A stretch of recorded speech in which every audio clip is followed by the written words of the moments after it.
అనగారిన వర్గాలకు న్యాయం అందడం లేదన్న రాష్ట్రపతి ముర్ము. నల్సార్ లా యూనివర్సిటీ స్నాతకోత్సవానికి హాజరైన ప్రెసిడెంట్.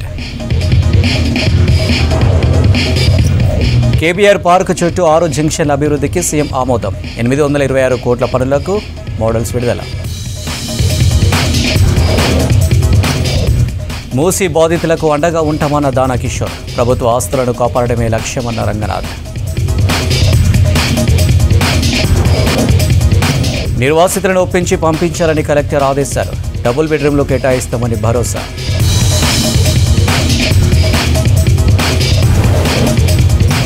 లోకల్ మేడ్ వెపన్స్ వాడుతున్న వ్యక్తిని అరెస్టు చేసిన పోలీసులు.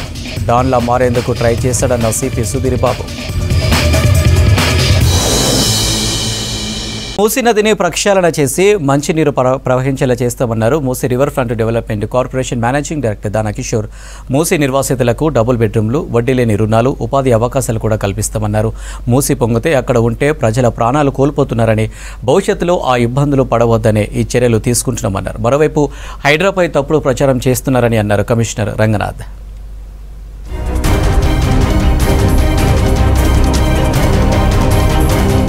మూసీ నిర్వాసితులను అన్ని విధాలుగా ఆదుకుంటామన్నారు Musi river front development corporation managing director Dana Kishore. ఏ వ్యక్తికి అన్యాయం జరగనివ్వమని చెప్పారు. చిన్న వర్షాలకే హైదరాబాద్ ముంపునకు గురవుతోందని తెలిపారు. మూసీకి వరదలు వస్తే ప్రజలే ఇబ్బంది పడతారని తెలిపారు. 2026 నాటికి మూసీలో మంచినీరు ప్రవహించేలా చేస్తామన్నారు. మూసీ నిర్వాసితులకు 30 లక్షల విలువైన ఇండ్లు ఇస్తున్నామని తెలిపారు దానా కిషోర్.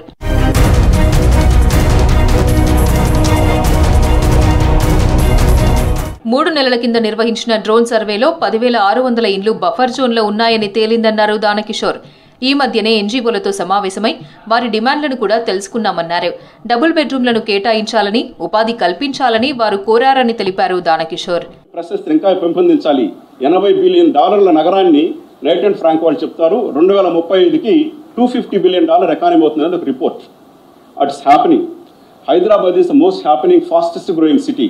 మరి సిటీని ఇంకా ముందుకు తీసుకెళ్లాలనే ఉద్దేశంతో ముఖ్యమంత్రి గారు మంత్రివర్గం సభ్యులంతా కూర్చొని చర్చించేసినటువంటి ప్రాజెక్ట్ ఇది. మూసీలో ఉన్నటువంటి నీటిని క్లీన్ చేసేదానికి ఆల్రెడీ మనము హైదరాబాద్ నగరంలో కొన్ని ఎస్టీపీలు చేస్తున్నాం. హైదరాబాద్ నగరంలోనే చేస్తే సరిపోదు. చుట్టూ ఉన్నటువంటి దాంట్లో హైదరాబాద్ నగరం 650 కిలోమీటర్లు. ఓఆర్ఆర్ లోపల ఉన్నటువంటి ఏరియా ఇంకొక 1600 కిలోమీటర్లు ఉంది, స్క్వేర్ కిలోమీటర్లు. అక్కడ ఒక 13 ఎస్టీపీస్ని ప్రాజెక్ట్ ప్రభుత్వం శాంక్షన్ చేసింది. ఈ వారంలో టెండర్లకు వెళ్ళబోతున్నాం. 3,800 కోట్లు ఖర్చు పెట్టిపోతున్నాం.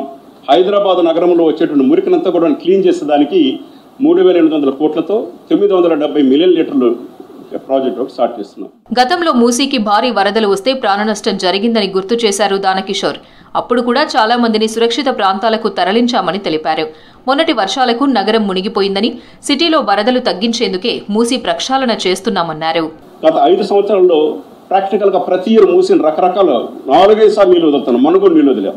ఆ నీళ్ళు వచ్చినప్పుడు అంతా బాధపడేది 20 బెడ్లో ఉండే ప్రజలు. యాక్చువల్గా వాళ్ళ కోసం చేస్తున్నటువంటి ప్రాజెక్టు మూసి. అట్లాగే అక్కడ ఉన్నటువంటి ఉపాధి అవకాశాలు. ఒకప్పుడు పాయింట్ న్యూఫ్ అనేటువంటి బ్యూటిఫుల్ బ్రిడ్జ్, మీరు కావాలంటే ప్యారిస్కి వెళ్ళి పాయింట్ న్యూఫ్ మీరు గూగుల్లో చూస్తే బ్యూటిఫుల్ బ్రిడ్జ్. అటువంటి బ్రిడ్జ్ని పోల్చినటువంటి బ్రిడ్జ్ ఈరోజు పురాణాపూల్ బ్రిడ్జ్ పరిస్థితి ఎట్లా ఉందంటే చాలా దారుణంగా ఉంది. ఆల్మోస్ట్ ఒక 17-18 బ్రిడ్జ్లు వాటి మీద కట్టి ప్రజలకి అక్కడ ఉన్న లోకల్ పీపుల్ కానీ వాళ్ళని తీసుకొచ్చి వాళ్ళని డెవలప్ చేయాలనే ఉద్దేశం ప్రభుత్వంకు ఉంది. హైదరాబాద్లో ఉన్నటువంటి మూసీ నదిలో తప్పనిసరిగా మంచినీళ్ళు వెళ్ళాలి. ఆ మంచినీళ్ళు వెళ్ళడం ద్వారా నల్గొండ, సూర్యాపేటలో కూడా మంచినీళ్ళు వెళ్ళాలి. అక్కడికి అక్కడ ఉన్నటువంటి వ్యవసాయం కూడా బాగుపడాలి. చాలాసార్లు మనమే చూస్తుంటాం, మన పేపర్లు రాస్తుంటారు. విషతుల్యమైనటువంటి కూరగాయలు ఉన్నాయి. 5,000 ఎకరాల్లో విషతుల్యమైనటువంటి వ్యవసాయం జరుగుతూ ఉంది. అవంతా కూడా క్లీన్ చేయాలనే ఉద్దేశం కూడా దీంట్లో ఉంది. సో ఈ ప్రాజెక్టులో 10,000 కోట్ల రూపాయల ప్రాజెక్టులు చేశాము. ఈ నీళ్లు రాబోతున్నాయి.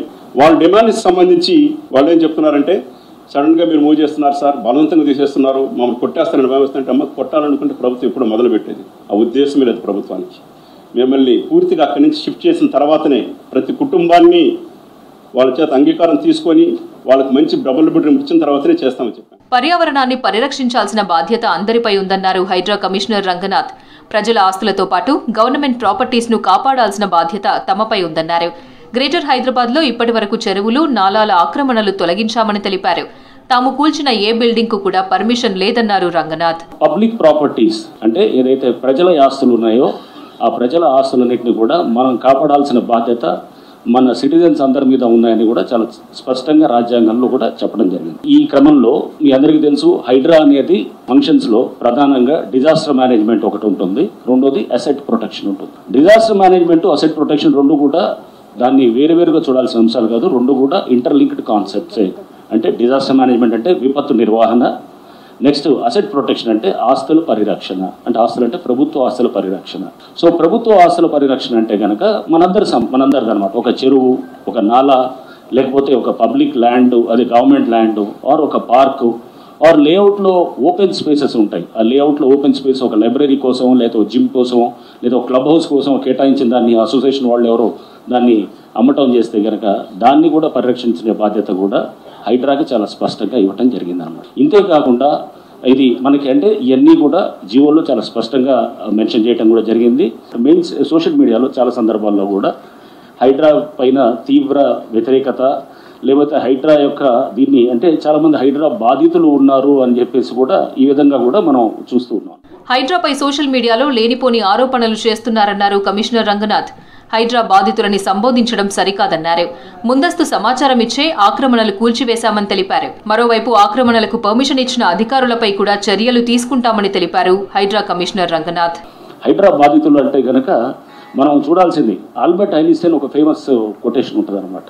మీరు ప్రపంచం అనేది ఒక డేంజరస్ ప్లేస్ టు లివ్. ఎందుకు? దానికి మీరు అంటే నాట్ బికాజ్ ఎవరో కొంతమంది దాంట్లో తప్పు చేస్తున్నారని కాదు, వాళ్ళు తప్పు చేసేవాళ్ళు అనేది కాదు, బట్ సైలెంట్ మెజారిటీ ఎవరైతే ఉన్నారో వాళ్ళు ఊరికనే దాన్ని బయట నుంచి చూస్తూ ఉంటారనమాట. చూస్తూ ఉన్న వాళ్ళ వల్ల నష్టం ఎక్కువ ఉంటుంది అనేది కూడా చాలా స్పష్టంగా ఆల్బర్ట్ ఐన్స్టైన్ కొటేషన్ మనందరం కూడా గుర్తు చేసుకోవాలి. రైట్, ఇప్పుడు దీంట్లో ఈ వ్యతిరేకత దీని గురించి మనం మాట్లాడుతున్నప్పుడు హైడ్రా మీ అందరూ చూశారు, ఫస్ట్లో కొంత ఇంపార్టెంట్ స్ట్రక్చర్స్ని డిమాలిష్ చేయగానే ఇది ఉన్నది అంతర్జానికి చాలా బ్రహ్మాండంగా చేస్తున్నారన్నారు. 2-3 అంటే ఈ గతంలో జరిగినటువంటి 2-3 ఏదైతే కనుక డిమాలిషన్స్ ఏమైనా జరిగినప్పుడు దాని గురించి కొంత అంటే అడ్వర్స్గా రిపోర్ట్ చేయడం కూడా, ఏదైతే కనుక అన్ఆథరైజ్డ్ అయితేనే దాన్ని డిమాలిష్ చేయడం జరిగింది. గ్రేటర్ హైదరాబాద్లో మూసీ రివర్ బెడ్లో ఉన్న ఇండ్ల నుంచి కుటుంబాలను ఖాళీ చేయించి డబుల్ బెడ్రూమ్లను కేటాయించిన ప్రదేశాలకు తరలిస్తున్నారు అధికారులు. మూసీ రివర్ బెడ్లో ఉన్న ఇండ్లను ఖాళీ చేయిస్తున్నారు అధికారులు. డబుల్ బెడ్రూమ్లు అందించడంతో కొన్ని ప్రాంతాల్లో స్వచ్ఛందంగా ప్రజలు తరలి వెళ్తున్నారు. మరోవైపు కొంతమంది నాయకులు ప్రజలను రెచ్చగొడుతున్నారని అన్నారు కాంగ్రెస్ నేతలు. మూసీ పరివాహక ప్రాంతాల్లో హైదరాబాద్ కలెక్టర్ అనుదీప్ పర్యటించారు. బాధితులను ప్రభుత్వం ఆదుకుంటుందని భరోసా ఇచ్చారు.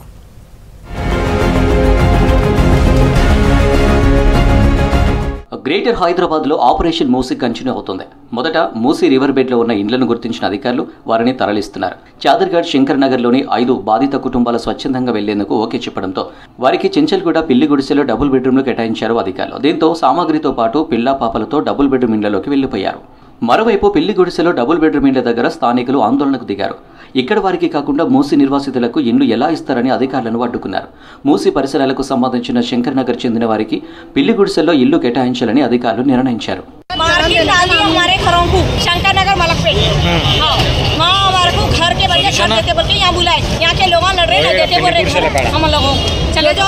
जो लोगों के जमीन भर गए उनको कुछ भी नहीं देते बोल के बोल रहे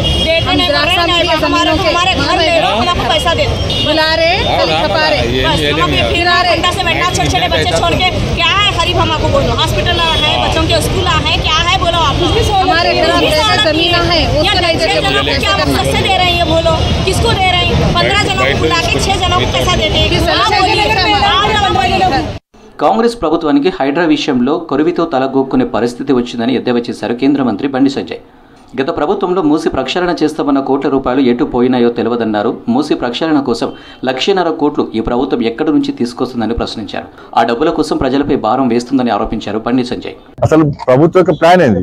ఇవాళ హైడ్రా అటు పోయింది, మళ్ళీ ఇప్పుడు నెక్స్ట్ అడుగుతుంది, ఇలా మూసీ అడుగుతుంది. వాళ్ళ మూసీ ఆ ప్రాంతంలో మొత్తం కూడా ఇళ్లను కూర్చే ప్రయత్నం చేస్తున్నట్టు ఇప్పుడు సమాచారం వచ్చింది, కూలుస్తున్నారు కూడా. ఇప్పుడు అదే అయిపోయింది. మూసీ ప్రక్షాళన అంటే ఏం ప్రక్షాళన చేస్తారు? నేను చిన్నప్పటి నుంచి ఉంటున్నది మూసీ ప్రక్షాళన చెప్పండి. 30-40 సంవత్సరాల నుంచి ఉంటున్నారు మూసీ ప్రక్షాళన చెప్పండి. అంతకుముందు ఆ జపాన్ నిధులు ఖర్చు పెట్టారు, నెక్స్ట్ జమైకా నిధులు ఖర్చు పెడుతున్నారు. మరి ఏడవైనాయో ఒకనో హుస్సేన్ సాగర్ నీళ్లు కొబ్బరి నీళ్ళు చేస్తానండి, ఆయన ఫామ్ హౌస్ వాడండి, ఆయన పోయి ఆడపోయి ఉన్నాడు. కాళేశ్వరం పేరుతోనేమో 1,00,000 కోట్లు నాశనం చేసి ప్రజల మీద భారం పెట్టిండు. ఇప్పుడు వీళ్ళేమో మూసినది ప్రక్షాళన కోసము 1,40,000 కోట్లు ఖర్చు పెడతారట. ఇప్పుడు 1,40,000 కోట్లు ఎక్కడి నుంచి వరకేస్తారు? ప్రజల మీద భారం పెడతారు. హైడ్రా మూసికి సంబంధించిన వ్యవహారాల్లో ప్రతిపక్షాలు సంయమనం పాటించాలని కోరారు కాంగ్రెస్ నేత అద్దంకి దయాకర్. వ్యక్తులు చేసే ప్రకటనలు నమ్మొద్దన్నారు. ప్రజలకు నష్టం చేయాలనే ఆలోచన ప్రభుత్వానికి లేదన్నారు. ప్రభుత్వ ఆస్తులను కాపాడమే సర్కారు లక్ష్యమని, ప్రజలను రెచ్చగొట్టడం తగదన్నారు అద్దంకి. హైడ్రా తర్వాత మూసీకి సంబంధించిన వ్యవహారాల్లో ప్రతిపక్షాలు సంయమనంతో ఉండాల్సిన అవసరం ఉంది. ప్రజలకు నష్టం చేయాలనే ఆలోచన ప్రభుత్వానికి లేదు. కొంతమంది వ్యక్తులు మాత్రమే ఒక రెచ్చగొట్టే ప్రయత్నాలు చేస్తున్నారు. అది చేయకండి. ప్రజలకు ఒక భయాందోళన సృష్టించడం అనేది ఒక రివాజ్ గా మారింది. మూసీకి సంబంధించి ఐడెంటిఫికేషన్ అవుతుంది, కానీ అప్పుడే కూల్చివేస్తున్నట్టుగా రాజకీయ పక్షాల్లో కొంతమంది వ్యక్తులు చేస్తున్నారు. వ్యక్తుల యొక్క ఆస్తులను కూలగొట్టడం ద్వారా ప్రభుత్వానికి వచ్చే అదనపు ప్రయోజనం లేదు. అక్రమంకు వ్యతిరేకంగా ఉండండి, ప్రజల పక్షాన ఉండండి, కానీ ప్రభుత్వం తప్పు చేస్తుందని చెప్పడానికి చేసే ప్రయత్నం ఎక్కువ చేస్తున్నాం. మూసి పరివాహక ప్రాంతంలో నివసిస్తున్న వారిని ప్రభుత్వం ఆదుకుంటుందన్నారు హైదరాబాద్ కలెక్టర్ అనుదీప్. శంకరనగర్, వినాయక ఏరియాలో ఆయన పర్యటించారు. ఇంటి స్థలానికి సంబంధించిన సరైన పత్రాలు ఉన్నవారిని డబుల్ బెడ్రూమ్ ఇళ్లకు తరలిస్తున్నామని తెలిపారు కలెక్టర్ అనుదీప్. సర్వే ప్రకారం దాదాపు 150 కుటుంబాలు ఈ సర్వేలో ఇక్కడ మూసి పరివాహకంలో ఉన్నట్టు మనం గుర్తించినాము. వాళ్ళందరూ కూడా స్వతహాగా కన్సెంట్ కూడా ఇవ్వడం జరిగింది. దానికి అనుగుణంగా వాళ్ళ నియరెస్ట్ లొకేషన్ ఇక్కడ పిల్లి గుడిసెలు, సేమ్ మలక్పేట్ నియోజకవర్గంలోనే చెంచల్గూడ జైలు దగ్గర ఉన్నటువంటి పిల్లి గుడిసెల 2 BHKకి నిన్నటి నుంచి షిఫ్ట్ చేయడం జరుగుతూ ఉన్నది. వాళ్ళకు కూడా అక్కడ వెళ్ళినట్లే పట్టా కూడా హ్యాండ్ ఓవర్ చేసి వాళ్ళకి హౌస్ తాళాలు కూడా ఇవ్వడం జరుగుతూ ఉన్నది. సో ఇవాళ దాదాపు ఇక్కడ ఇంకొక 100 కుటుంబాలు వెళ్ళడానికి సిద్ధంగా ఉన్నాయి. సో వాళ్ళకి మన రెవెన్యూ, GHMC మరియు హౌసింగ్ అన్ని డిపార్ట్మెంట్స్ కోఆర్డినేషన్తో ఇక్కడ నుంచి తీసుకువెళ్లి వాళ్ళ 2 BHK హ్యాండ్ ఓవర్ చేయడం జరుగుతూ ఉన్నది. రంగారెడ్డి జిల్లాలోని మూసి పరివాహక ప్రాంతాల్లో నివసించే వాళ్ళని తరలిస్తున్నామన్నారు హైదరాబాద్ RDO మహిపాల్. 21 కుటుంబాలని తరలించమని తెలిపారు. వీలైనంత వరకు బాధితులను ఒప్పించి పూర్తి స్థాయిలో తరలిస్తామన్నారు RDO మహిపాల్. ఎవరైతే నిర్వాసితులు అంటే ఇళ్లలో నివాసం ఉంటారో వాళ్ళతో వాళ్ళకి 2 BHK లొకేషన్ ఎక్కడుందని వాళ్ళకి చెప్పి, ఎవరైతే వాలంటీర్గా ఉన్నారో వాళ్ళకు ముందుకు వచ్చినట్లయితే 2 BHK పట్టా అలాట్మెంట్ చేస్తూ వాళ్ళు ఇమీడియట్లీ 2 BHK షిఫ్ట్ చేస్తూ వాళ్ళు ఇక్కడ నుండి ఖాళీ చేపిస్తున్నాము. వాలంటీర్ లేని వాళ్ళు మాత్రం వాళ్ళకి ఒప్పించే ప్రయత్నం చేస్తున్నాం. ప్రజెంట్ అయితే వాలంటీర్ ఉన్న వాళ్ళని ముందుకు వచ్చిన చేస్తున్నాము. నిన్న 21 మందికి చేయడం జరిగింది. ఇక్కడ ఉన్న వాళ్ళకైతే ఎంతమంది రిక్వైర్మెంట్ ఉంది అనే దాని బేస్ మీద ట్యాగ్ ఆన్ చేస్తున్నాము లొకేషన్ ప్రైజ్గా. ఇక్కడ లోకల్ వాళ్ళ పబ్లిక్ కూడా ఎవరైతే వాళ్ళు అపోలో అంటే మాకు రాకుండా వేరే వాళ్ళకి ఇస్తున్న వాళ్ళతో కూడా డిస్కస్ చేయడం జరుగుతుంది. దాంట్లో ఎవరైనా ఎలిజిబిలిటీ ఉంటే వాళ్ళు కూడా ప్రభుత్వానికి దృష్టిలో పెట్టి వాళ్ళు కూడా ఫ్యూచర్లో ఏదో ఒకటి అంటే అందులోనే కానీ ఇంకెక్కడైనా కానీ వాళ్ళకి ఎలిజిబిలిటీ ఉన్న వాళ్ళకి అందరూ కూడా ప్రభుత్వం అకామిడేట్ చేస్తుంది. మూసి రివర్ బెడ్లో ఉన్న ఇండ్ల నుంచి కుటుంబాలను ఖాళీ చేయిస్తున్నారు అధికారులు. వారికి డబుల్ బెడ్రూమ్లను కేటాయించారు. టెక్నాలజీని వినియోగించడంలో పోలీసుల కంటే ముందుంటున్నారు సైబర్ నేరగాళ్లు. ఆర్టిఫిషియల్ ఇంటెలిజెన్స్ని వాడుతూ సైబర్ నేరాలు చేస్తున్నారు. అత్యాధునిక టెక్నాలజీతో మొబైల్ ఫోన్స్ హ్యాక్ చేసి డేటా చోరీ చేసేందుకు కొత్త ఎత్తులు చేస్తున్నారు. ఇప్పటికే ఫోన్, వీడియో కాల్స్ చేస్తూ ఫేస్, వాయిస్ డీప్ ఫేక్తో బ్లాక్మెయిల్ చేసి ప్రజలను పరేషాన్ చేస్తున్నారు.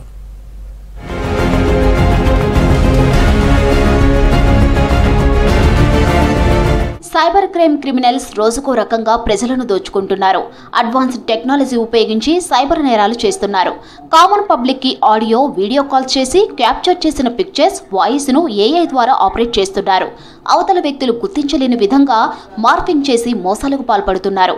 ఇలాంటివే గతంలో వాట్సాప్ వీడియో కాల్స్ తో న్యూడ్ కాల్స్ క్రియేట్ చేసి బ్లాక్మెయిల్ కు పాల్పడిన కేసులు నమోదయ్యాయి.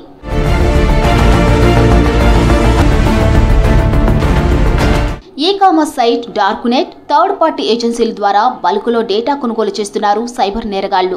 ముంబై, ఢిల్లీ, వెస్ట్ బెంగాల్లో మొబైల్ ఫోన్స్ దొంగిలించే ముఠాల వద్ద తక్కువ ధరలో పాత ఫోన్లను సేకరిస్తున్నారు. ఆన్లైన్లో వర్చువల్ నెంబర్స్ కొనుగోలు చేస్తున్నారు. టార్గెట్ చేసిన నెంబర్స్ను వారి మొబైల్స్లో ఫీడ్ చేస్తున్నారు. ఆ తర్వాత వాట్సాప్, స్కైప్, ఇన్స్టా సహా ఇతర సోషల్ మీడియా ప్లాట్ఫామ్స్ ద్వారా వీడియో కాల్స్ చేస్తున్నారు. కాల్ ఆన్సర్ చేసిన వెంటనే ఫేస్ పిక్చర్స్ తీసుకుంటున్నారు.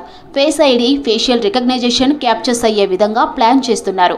ఇలా సేకరించిన ఫోటోస్, వీడియోస్ ను AI టూల్స్ తో డెవలప్ చేసి బ్లాక్మెయిల్ చేస్తున్నారు నేరగాళ్లు. 1930 is the National Cyber Crime Reporting Helpline. If you are a victim, your friends, families, anybody, please remember this number. It is operational in most states of the country. They will ask you for your transaction IDs and through which you have lost your money. And automatically the MHA has designed an application where the accounts keep getting blocked to the point where the money is actually physically withdrawn. So if it's not, so the sooner you report, the faster the accounts can be blocked. And then of course you can go to the police station and report your crime or whatever further needs to be done. But the first thing is to save your money. There is 1930 and there is cybercrime.gov.in. These two things are a must remember for everybody in today's world.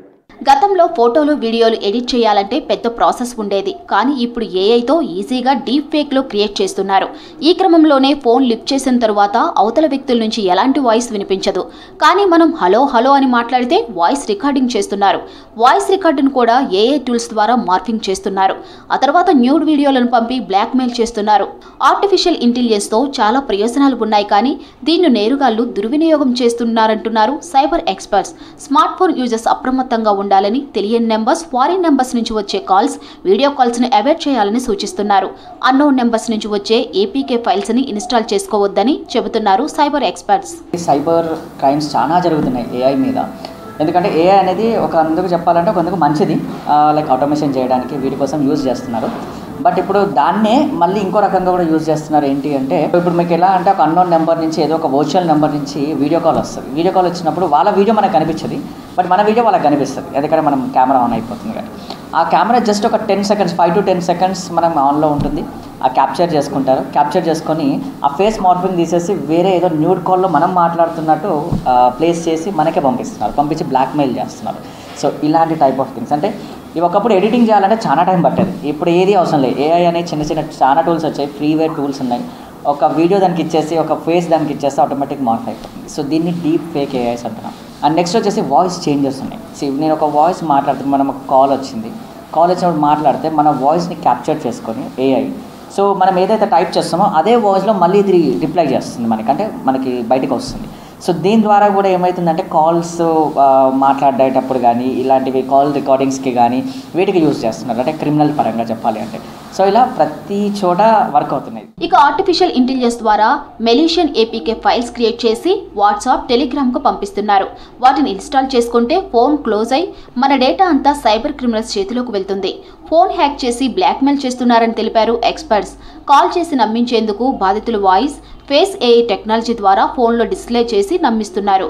ఇలా phones hack చేయడంతో పాటు bank accounts, pin number సహా పూర్తిగా phone data దొంగిలిస్తున్నారని తెలిపారు experts.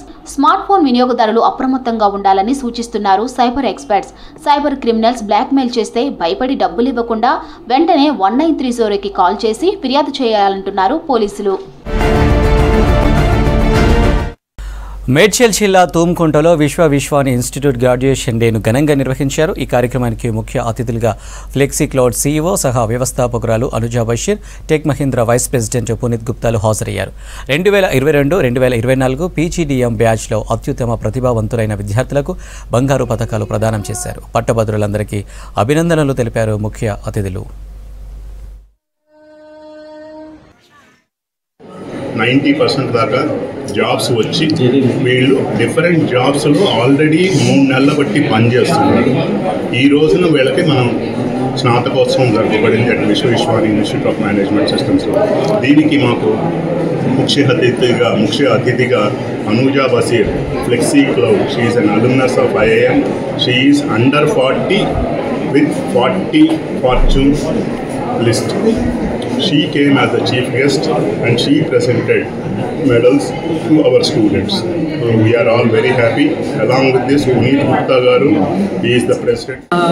Are there to be a part of this, to make the students realize that they are going to enter a new chapter of their lives, and to give them some sort of not advice, I would say, an experience sharing wherein they get an understanding of both the business world as well as the corporate world, and how challenges are coming on their way, how they should not be afraid of when they embrace failures, because these days young generation has a problem with failures because their life has been technologically advanced, and people are being mentoring, so like handholds from parents as well as from teachers, unlike the generation we had where everybody had to struggle to make their own mark.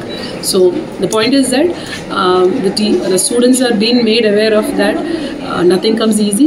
There are multiple MBA colleges across India and across Hyderabad. This is one of the leading institutions providing students the right facility, the right faculty, and building capability within these students. The interesting thing is they're doing industry, academia collaborations. Hyderabad KBR park చుట్టూ 6 జంక్షన్ల అభివృద్ధికి ప్రభుత్వం green signal ఇచ్చింది. 826 కోట్ల రూపాయలతో జంక్షన్ల అభివృద్ధికి ఆమోదం తెలిపారు CM Revanth Reddy. జంక్షన్ల అభివృద్ధి నమూనా ఫోటోలను విడుదల చేసింది జీహెచ్ఎంసీ. హెచ్సిఐటిఐ ప్రాజెక్టులో భాగంగా 6 జంక్షన్లను 2 ప్యాకేజీలుగా అభివృద్ధి చేయనున్నారు. మొదటి ప్యాకేజీలో 421 కోట్లతో Jubilee checkpost junction, KBR entrance junction develop చేయనున్నారు. రెండో ప్యాకేజీలో 405 కోట్లతో road number 45 junction, film Nagar junction, Maharaja Agrasen junction, Basavatarakam cancer hospital జంక్షన్లు అభివృద్ధి చేయనున్నారు.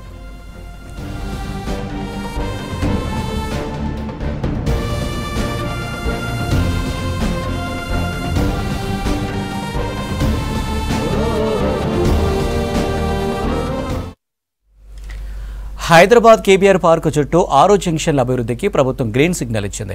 826 కోట్ల రూపాయలతో జంక్షన్ల అభివృద్ధికి ఆమోదం తెలిపారు సీఎం రేవంత్ రెడ్డి. జంక్షన్ల అభివృద్ధి నమూనా ఫోటోలను విడుదల చేసింది జీహెచ్ఎంసీ. హెచ్సిఐటిఐ ప్రాజెక్టులో భాగంగా 6 జంక్షన్లను 2 ప్యాకేజీలుగా అభివృద్ధి చేయనున్నారు.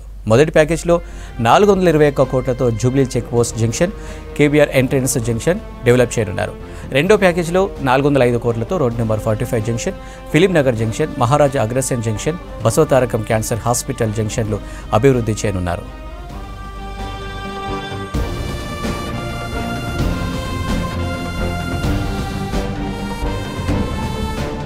వెపన్స్ యూజ్ చేస్తూ క్రైమ్స్కి పాల్పడాలని అనుకున్న నిందితుడిని మల్కాజ్గిరి ఎస్ఓటీ పోలీసులు పట్టుకున్నారు. అతని నుంచి 7 local made weapons, 11 live round bullets స్వాధీనం చేసుకున్నారు పోలీసులు. కేసు వివరాలను రాచకొండ సిపి సుధీర్ బాబు వివరించారు.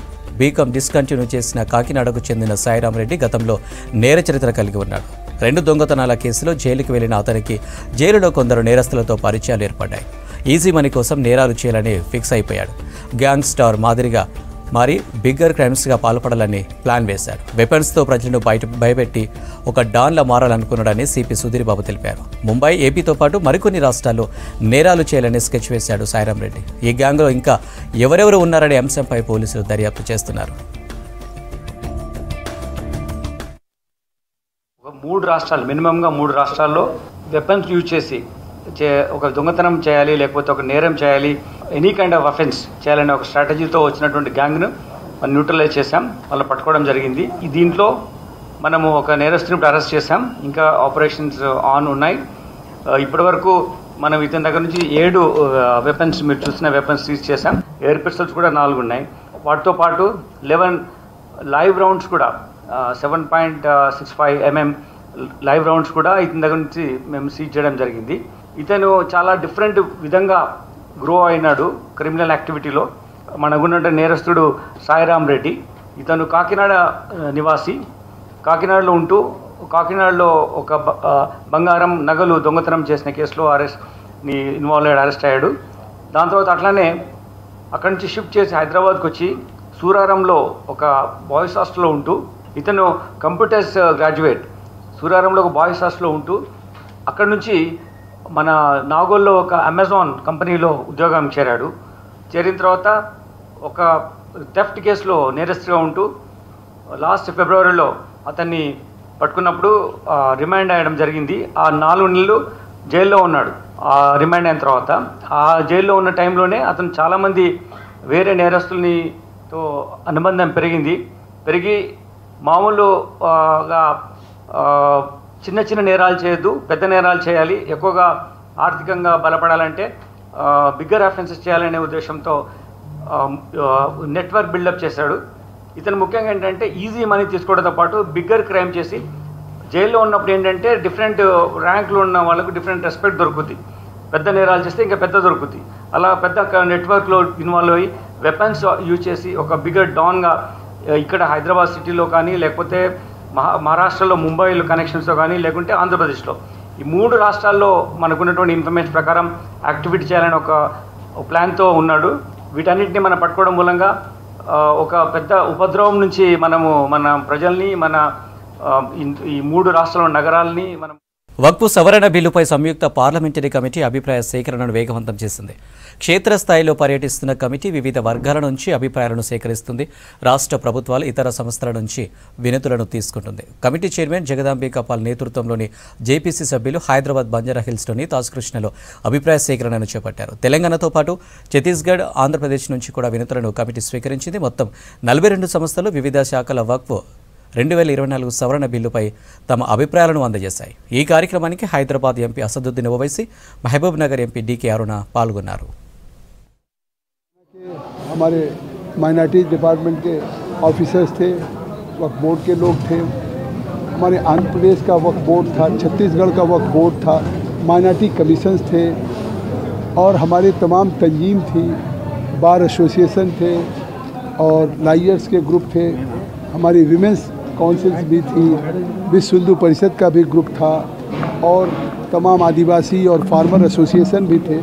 तो इस तरह से करीब 42 ऑर्गेनाइजेशन से पूरे दिन हम लोगों ने उनको मौका दिया और इस जो बिल के अमेंडमेंट्स हैं उनके संबंध में जो उनके व्यूज़ थे या उनके सजेशंस थे या कहीं उनके ऑब्जेक्शंस थे उसको हम लोगों ने सुना है और काफ़ी तफसील में हमारे सभी मेंबर ऑफ पार्लियामेंट ने पूरा मौका दिया है। मुझे लगता है पहली बार इस तरह से कोई जॉइंट पार्लियामेंट्री कमेटी किसी बिल पे जिस पे इस तरह से तमाम अफवाह फैलाई जा रही है कि बिल पास होगा तो इस तरह से हो जाएगा, लेकिन इसके बावजूद ये बिल पास होने के पहले हम मुंबई जा चुके, अहमदाबाद जा चुके, आज हैदराबाद में हैं और कल हम चेन्नई में रहेंगे, फिर बेंगलुरु में रहेंगे। तो इससे सरकार ने अगर जेपीसी को रेफ़र किया और पार्लियामेंट के स्पीकर ने इस जेपीसी कमेटी को जिम्मेदारी दी है तो हम केवल दिल्ली में बैठ करके ही केवल स्टेक होल्डर से या गवर्नमेंट ऑफिशियल से बैठ करके अपनी रिपोर्ट नहीं तैयार करना चाहते हैं। हम जो हितधारक हैं, स्टेक होल्डर्स हैं, उनके साथ हम बैठ करके इस पे हमने डिटेल सुना है और आगे भी सुनेंगे। माननीय अध्यक्ष जी ने सारी बातें बहुत ही विस्तारपूर्वक कही। यह बहुत बड़ा एक्सरसाइज हो रहा है और सबसे बड़ी बात है कि 42 संस्थाओं को, व्यक्तियों को आज सुना गया और मैं कहूँ कि सबको सम्मान दिया गया, सबके मतों को सम्मान दिया गया, सबकी बातें सुनी गई, तरजीह दी गई और जहाँ जहाँ जो प्रस्ताव आना था उस प्रस्ताव को नोट भी किया गया है। बहुत अच्छे सुझाव आए हैं और कुछ ऐसे लोग थे, कुछ ऐसी संस्थाएं थी जो विरोध में थी और कुछ ऐसे लोग थे, ऐसी संस्थाएं थी जो समर्थन में थी। बस यही कहूँगी कि हम सब ने खुले दिल से सबकी बातों को सुना और विरोध हो या समर्थन हो सबका स्वागत किया गया। नहीं देखिए, जैसा कि मैंने कहा काफ़ी संस्थाएं हैं, काफ़ी लोग हैं जो इसका विरोध कर रहे हैं और लेकिन एक साथ मैं ये भी कहना चाहूँगी कि बहुत सारे लोग, बहुत सारी संस्थाएं हैं जो इसके पक्ष में हैं, जो अच्छी बातें हैं वो भी कही जा रही हैं और जो उनके मन में जो उन्हें लगता है कि इस बिल के आने के बाद कुछ दिक्कतें हो सकती हैं उन्हें भी रखा जा रहा है। तो मुझे लगता है कि इन सारे मतों की समीक्षा की जाएगी और विश्लेषण के बाद ही जॉइंट पार्लियामेंट्री कमेटी तय करेगी कि बिल का क्या स्वरूप होना चाहिए और उसके बाद यह एक कलेक्टिव एफर्ट है। मैं बार बार कहना चाहूँगी कि एक या दो मेंबर या फिर अध्यक्ष नहीं कर रहे, ये सबका मिला जुला अवदान होगा और हम सब मिलकर कर रहे हैं। इट्स अ कलेक्टिव एफर्ट और उसके बाद पश्चात గురుకుల ఉద్యోగుల సమస్యల పరిష్కారం కోసం ఐక్యంగా ఉద్యమించాలన్నారు మాజీ MLC professor K Nageswararao. TSUTF ఆధ్వర్యంలో ఇందిరా పార్క్ దగ్గర ధర్నా నిర్వహించారు. ఉద్యోగులందరూ రోడ్డు మీదకు రావాలని పిలుపునిచ్చారు. అప్పుడే ప్రభుత్వం పట్టించుకుంటుందన్నారు. గురుకుల పాఠశాలల పని వేళలు మార్చాలన్నారు ఎమ్మెల్సీ నర్సిరెడ్డి. మెస్ ఛార్జీలు కూడా పెంచాలని డిమాండ్ చేశారు. భవిష్యత్తు కొరకైతే మీ జీవితాలు అంకితం చేశారు, ఆ బిడ్డల కుటుంబాల్ని, తల్లిదండ్రుల్ని కూడా కన్విన్స్ చేయడం మొదలుపెట్టారు. ఇది సమస్య మీరు ఒక్కటే కాదు. మెస్ ఛార్జీలు 2018 నుంచి ఇప్పటి వరకు పెరగలేదు. మెస్ ఛార్జీలు పెరిగితే టీచర్లు ఏమైనా భోజనం చేస్తారా? మెస్ ఛార్జీలు పెరిగేది పిల్లల కొరకే కదా. ఇవాళ పొద్దున కూడా పత్రికల్లో చూసాం, వంట నూనెల ధరలు విపరీతంగా పెరిగాయి, వెల్లుల్లి ధరలు పెరిగాయి. అంటే మన ఫైనాన్స్ మినిస్టర్ని అడిగితే నేను ఉల్లిపాయ తినా అంటున్నాం, ఎల్లిపాయ తినా, ఉల్లిపాయ తినా, నాకు తెలియదు అంటే ఉల్లిగడ్డల ధరలు పెరుగుతుంటే నేను తిననంటే మా తమిళ బ్రాహ్మణ ఇళ్ళలో తినరు అంటే నువ్వు తింటావా తినవా అన్న సమస్య కాదు. జనం తింటున్నారా లేదా అన్న సమస్య. అందువల్ల ధరలు పెరుగుతుంటే ఒకవైపు మెస్ ఛార్జీలు పెరగకపోతే సమస్య ఎవరికి? ఇవాళ వాష్రూమ్ లేక టాయిలెట్లు లేక పిల్లలు 8 గంటల లోపల టైం టేబుల్ అయితే రివైజ్ చేస్తారు కానీ టాయిలెట్ను రివైజ్ చేయరు. సో దానివల్ల ఎవరు ఎదుర్కొంటున్నారు సమస్య? టాయిలెట్లు ఎదుర్కొనే సమస్య ఎదుర్కొనేది మనం కాదు, విద్యార్థులు ఎక్కువ ఎదుర్కొంటారు. కావాలంటే స్టాఫ్ రూమ్ లో పక్కన ఒకటి అటాచ్డ్ ఉన్నదో లేదు తెలియదు, లేకపోతే కట్టించుకోవచ్చు.